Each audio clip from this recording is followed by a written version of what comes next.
Okay, so I'm not cooking supper here. What I'm doing is I'm rendering down spruce gum. So spruce gum is the primary component of the pitch we're going to use. So we're going to boil it once, and we're going to strain it, and then we're going to boil it a second time, strain it a second time.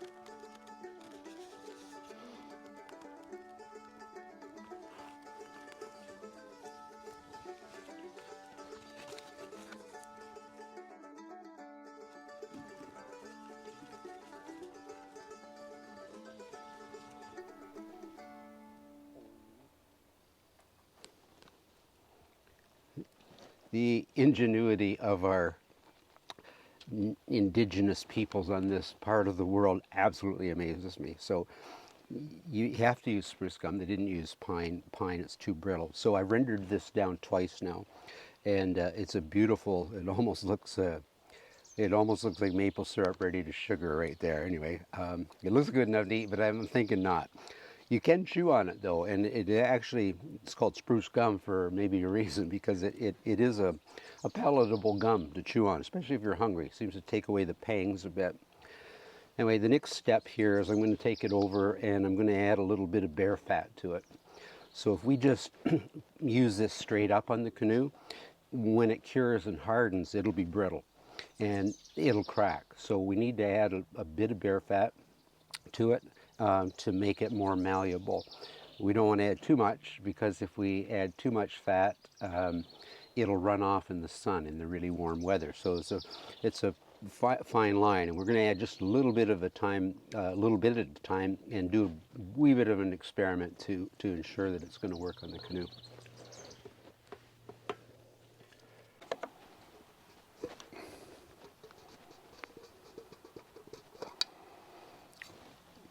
So there we have pure 100% rendered down bear fat. And I got to thank my friend Bob Miller for this. So Bob's an avid historian and muzzleloader, and he hunts pretty much solely with flintlock. So he hunts bear, and I don't. I hunt deer and moose, but Bob supplies me with rendered fat. It's also I use it solely for lubricating patches for my lead balls in the musket, and for lubricating the musket. It's I don't use any petroleum products, simply bear fat that Bob supplies me. So we're going to put this in our solution here. We're going to mix it up. I've put in a couple of tablespoons before, and that little bit, I think, is going to be just about the right amount. So we get that thoroughly mixed, and what I'm going to do is put it on a piece of bark, throw the bark in the cold water I have here, and then I'll let it harden. It'll harden very quickly. Then I'm going to bend the bark back on itself. If the pitch doesn't crack, then we've pretty much got the right texture.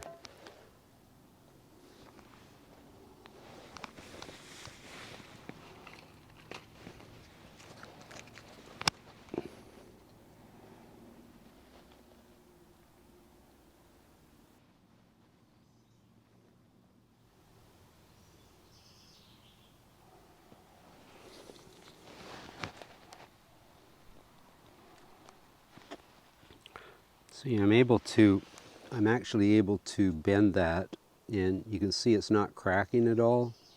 It's staying, that's my bark cracking, but the pitch isn't. So we've pretty much got the texture we want, and that's going to seal the canoe up really good. I'm hoping I got enough to do the whole canoe, but anyway, I certainly got enough to do the inside, and that's the next step. So before I can put the sheathing in, I've got a pitch, so I demonstrated sewing the side panels on, and that's a continuous saddle stitch from front to back. on the two side panels, and the inside of that has to be pitched first. So we're doubling it up. We're not just going to pitch the canoe on the outside. Any seams, gores, or whatever are going to get a sealant put on the inside before the sheathing goes in. So that's the next step. I had myself a wee bit of help this weekend. So friends of mine, Kim and her amazing son Memphis, they came down. I wanted to keep that kid, but she wouldn't let me. Anyway, and their good friend Martin. So they came down for the weekend, and we had the pitch ready. So they, I gave them a quick lesson, and they each took a side, and what they've done is applied the pitch to the inside seam of the two side panels, so end to end. So where I'm at now is I'm cleaning out the canoe, obviously, and I'm making some temporary ribs here. So I've got a couple more to make. I got them boiling on the fire over here. And basically they're going to be taken out afterwards. They're going to support the sheathing as I put it in. I've got all my ribs done here. And out here I got all my sheathing done. Now, I got all the parts made, and you might be wondering why I've laid them all out here. Well, when I built this chimney, I got all the rocks I figured back here. About for every rock I used, I probably brought back 7 or 8, maybe 10. And I put them all in a big pile. And when I went to build the chimney, well, it was hard to find the rock I needed. So I took that big pile and I spread it all over the ground. So as the chimney went up, I was able to glance down, pick the rock I thought might fit, and put it in place. So it's the same with the sheathing. So the sheathing is going in longitudinally in the canoe next under those temporary ribs I'm putting in. And they'll just hold them in place until I actually drive the finished ribs in the canoe. So I got a couple in the water over here. I'm going to get them bent up.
The reason I taper these down, like really taper them off, is that's going to overlap the previous piece that I put in, the long piece, and we don't want a bulge there. So when the ribs drive in, we want a really smooth platform, if you would, or floor of the canoe.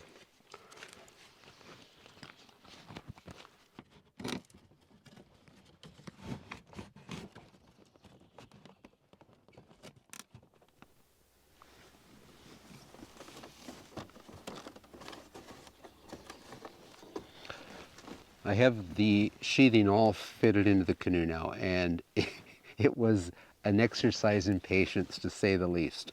Had it in and out 3 or 4 times. I find it one of the hardest parts of this canoe build. I don't know why, but anyway, it's done, and we're ready to put the ribs in. So the next step, I'll be laying the ribs out, marking them where we're going to bend them. We'll be boiling them, bending them to shape, let them set up for 3 or 4 days, to sort of get some memory to the wood, and then we'll be driving them in. So I've had a lot of questions from people asking, well, would you just go off in the bush and build one of these? And the answer is no. I had a mentor, and this goes back a wee bit of history. It actually goes back about 16, perhaps 17 years, and Tom Byers, up there west of Sudbury, he arguably the best canoe builder in Canada, if not the world. He's literally built hundreds. I built a handful, but he's built hundreds. And we went up there. We came home with a canoe. We were up there for 3 weeks, Cathy and I. He'd done some of the legwork. I don't think you could build one quite that quick with 3 people, but he had the cedar harvested. He had the bark harvested, which saves a whole lot of time. We did harvest the root and the sap, and we finished it. So, yeah, I had a great teacher, and the campfires in the evenings were just as wonderful as the canoe build because the guy's one awesome musician. Anyway, a shout out to Tom Byers there. So yeah, I'm off to the next step, which is the transformation from this punt-looking flat bottom thing into is going to morph into a canoe.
What I've done at this point is I've laid all my ribs out in the position they're going to go, and I've marked both sides, and those pencil marks are going to be my bend marks. And the neat part of building a traditional birch bark canoe is there's no real plan or shape to it. So traditionally, if one looks at surviving canoes from the 17th, 18th century, most of the nations had a pretty round bottom canoe, which does give you at least secondary stability when you're paddling. So the last canoe I built was, and the bows of it did turn out perfect, was an Abenaki. And it had a pretty flat bottom, and the darn thing is pretty unstable. Anyway, I guess that's part of the reason I'm building this new one here. I'm hoping I'm going to have a really stable canoe. The other thing with the Abenaki, it had actual tumble home to it. So as far as carrying capacity, it won't have nearly the capacity that this little solo canoe is going to have. So anyway, we're off to bending some ribs.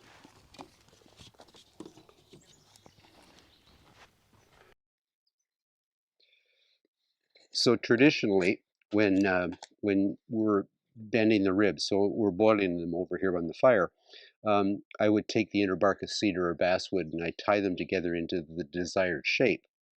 But I thought, given my building bench is empty right now, that I would try to build a jig to do that same job.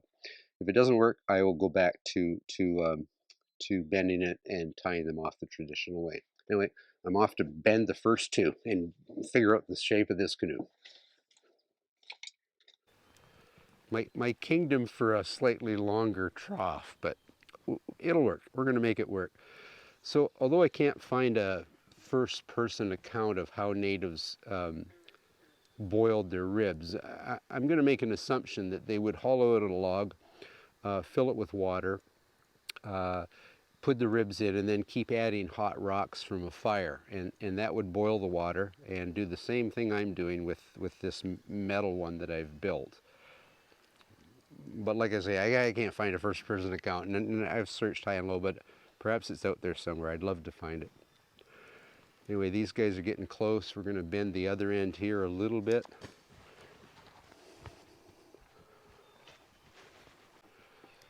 So you notice I'm building boiling two ribs at one time. And the reason for that is, so I've taken, if we think of the center thwart of the canoe, I've taken the rib each side of that. So a rib doesn't go in the dead center of the canoe, just each side of that thwart. And they have to be symmetrical. So I'm going to bend those two, and then I take the next two either side of the thwart, the next two either side of the thwart, until I've got to the very end. And hopefully my jig's going to work. So I think these have been in the water about long enough.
Almost finished this business. I think I've got three more, this one's four more to go.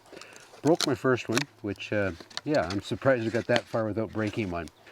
Okay, at this point, what I have to do is because I'm right in the apex of the canoe, and it's almost a V, so I have to leave it in the water longer. And back behind me, my sawhorse there, I'm using the upright round member of it sort of as to try to give it a more consistent bend. So I'm starting it with my knee and then trying to finish it over there.